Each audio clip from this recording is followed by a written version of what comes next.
No one said that the path is going to be easy. And it's not. We know life is rough, and we know there will be pain, and whether that pain is at the hands of an enemy or at the hands of nature or time or disease, there will be pain.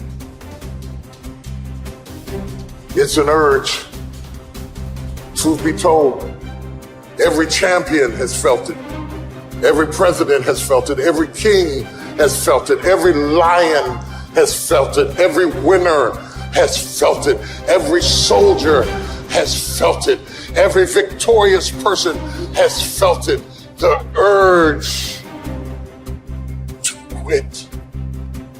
Often when people are embittered and resentful and feel like they're victims, it's because really awful things have happened to them. Now, not always, but often. And so then the question is, well, if you're in a situation and something really awful is happened to you or has happened to you, then, well, why shouldn't you feel like a victim? And is there a better alternative? Thousands have come before you and they did just fine. So quit your complaining. And it's not because you have nothing to complain about. That's not the case. It's that that's not the right approach. The fact is, and this is such an optimistic fact, as well as a judgment in some sense, the fact is that if someone else can do it, so can you. And that's something, right? If you're reading about the great heroes in history, people who are in these terrible situations, and you see someone rise to the occasion, and then you can say, well, that was a person who did that, and I'm a person, and so maybe I have that capacity too, even though I don't know how to approach it. Don't allow that inner doubt in you to tell you why you're not good enough. You ignore that inner voice and all of the external voices. Don't judge the possibilities for what you can do based upon the circumstances, because the circumstances won't determine who you are. Doesn't matter how many mistakes you've made. Doesn't matter how much money you've lost. In fact, I see it only as an investment. What you learn from life. You don't stop when you're tired. You stop when you're done. You stop when you complete it, when you execute it. This way you start separating the successful from the unsuccessful. Just because it says trial on the package, or tribulation on the package, or pain on the package, it don't mean it ain't a blessing inside, and most of you turn around when you see pain. But those of us who had a right perspective, we approach it when it say pain. When we see trial, tribulation, we don't give up or give in. We know the blessing is on the inside. We don't give up. We don't surrender. We don't quit. We see differently. Our perspective is different. And because our perspective is different, our outcomes are different. Our rewards are different.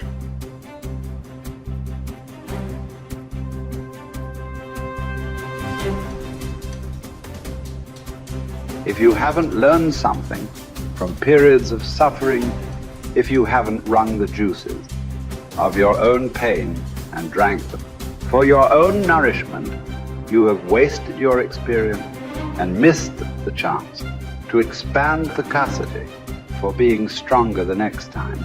That these seasons arrive at your door. My mental outcomes were a consequence of my habits. And my habits were a consequence of my choices. It is true that character is to some extent innate. Our genetic makeup imbues in us certain proclivities. But it is as true that character is mostly a consequence of choices. We all make them, and we should make them deliberately with the knowledge that these choices are part of our responsibility toward a purpose other than our own selfish aim. That responsibility is to your family, friends, community, and country. You have purpose in this life. God has you here for a reason. You may not know it, but He does. Your job is to find it. No one else can. You need to understand that your purpose may be great in the eyes of the world, or it may be commonplace and seemingly small. Your purpose might be your family, your children. Your purpose might be tutoring a child and changing their life. Your purpose might be the business you started. Your purpose might be cleaning up your block. Your purpose might be in the help you give others. Your purpose might be in the example you set. Only you and God know. Only you and God need to know. Search until you find it. And until then, Act as if you have it because you're wasting time otherwise.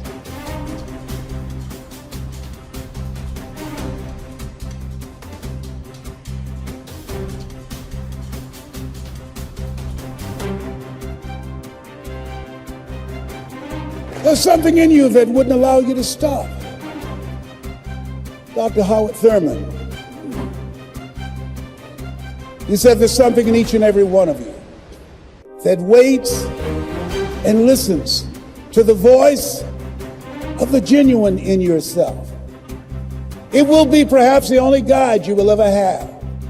And if you cannot hear it, all of your life, your days will be spent on the ends of strings that somebody else pulls. And I say to you, the reason you showed up, even though you couldn't afford to be here, the reason you drove hundreds of miles, flew around the world, there's something in you, in your heart of hearts, that said, I'm not going to let anybody pull my strings. That said, I'm going to control my own personal economy. That said, I've got a dream I want to achieve. I want my children to have a choice of the kind of education that they want. That said, I am the captain of my ship. That said, I'm going to control my destiny. And whatever it takes, I'm willing to do the work. 1961. President John F. Kennedy had a decision to make. The decision was whether or not to call a news conference and tell the world the United States was going to go to the moon. And I submit to you that the decision to do that was very risky.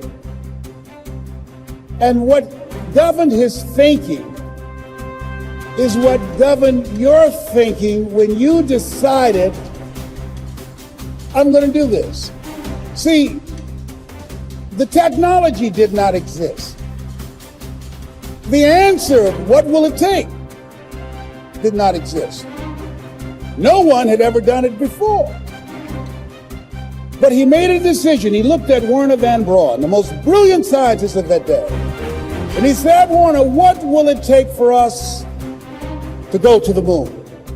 And he spoke 5 words. And those 5 words, I think, is what governs most entrepreneurs. Those 5 words, I think, is what give people like you the courage to pursue their dreams. Those 5 words is what I think people who are pioneers, people who are breaking new ground, make decisions on. He said, what will it take for us to go to the moon?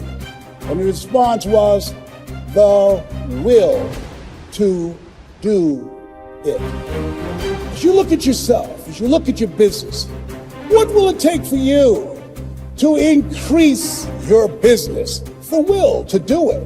What will it take for you to become more powerful in your presentation skills and be able to increase the number of people, to quadruple your business? The will to do it. What will it take for you when others are quitting because of the rejections, when others are stopping because they just become so discouraged and they have creditors breathing down their neck and they have family members and friends telling them they're fool? What is it that will allow you to have the mental resiliency to keep on keeping on, to keep your commitment to your commitment? The will to do it. Every time I say it and ask you a question, I want you to say the will to do it. What will it take for you to build your business? What will it take for you to increase your recruiting? What will it take for you to bring out the greatness in you and to make your mark? What will it take for you to become a high achiever and to bring out the billionaire in you? Shake someone's hand on your right and left and say, I've got the will. I've got the will.